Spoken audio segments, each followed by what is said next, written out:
illustrations, and the illustrator's from Galveston, so it's kind of fun. All right. So, can you see the pictures all right? Can you see the pictures? Yeah. My grandma had a fish, but he was not any old fish. He was a goldfish named Frankie.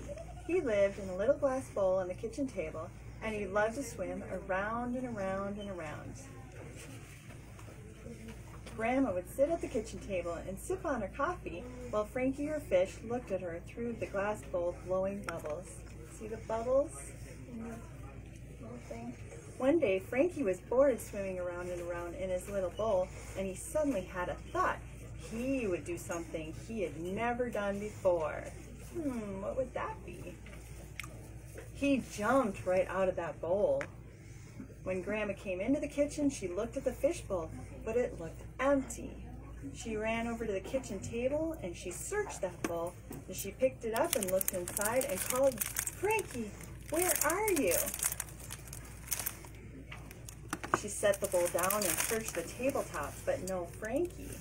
She looked on the floor, and surely if Frankie had jumped out of his bowl, he would have ended up flopping on the floor, but no Frankie.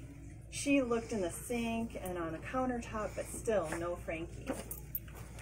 It was a silly idea that Frankie could jump so far and reach the counter. Daddy! She frantically searched, but no Frankie. Grandma looked from top to bottom in the kitchen, and she was determined to find her little friend. Grandma finally gave up trying to find Frankie. She sat at the kitchen table and stared into the little bowl. Looked so sad. She was sad because he was nowhere to be found. Where was Frankie? Where could he have gone? Frankie was doing a disappearing act just like a magician. As Grandma sat at the table, she picked up her coffee cup and started to take a sip when two big bug eyes looked at her from inside the cup.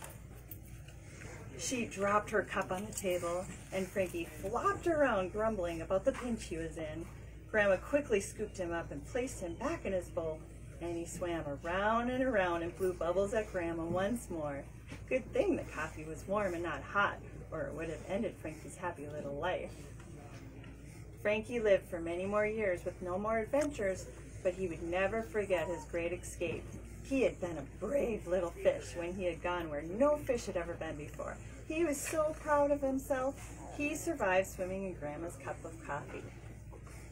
And I have fish notes to be drawing a fish. Coloring fish, yeah, and there's another page for that, more coloring on this page. So this is my little book. I appreciate you coming, and thank you so much for listening to my story.